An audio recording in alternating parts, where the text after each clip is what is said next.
So, hey everybody, and good day, guys. Welcome back to my channel. Right now, I am going to teach you on how to update or change your profile picture in the Grab app so the driver or the delivery person can easily identify you.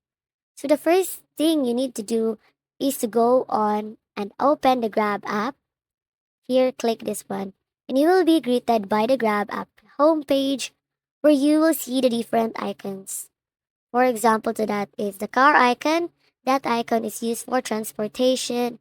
And you will also see icons for activities like this. Okay.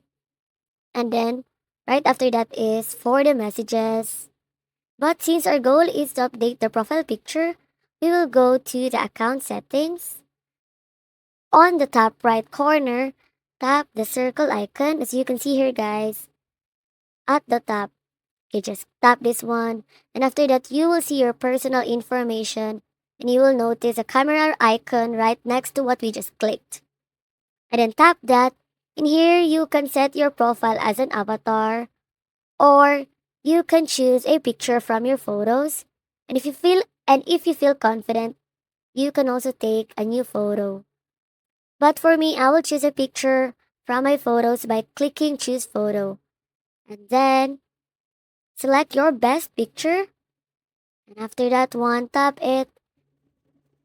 And then, once you reload the Grab app, you will see that your profile picture has been updated. And that's it, guys, on how to update your profile picture in the Grab app. I hope you learned something from me, guys. Thank you for watching.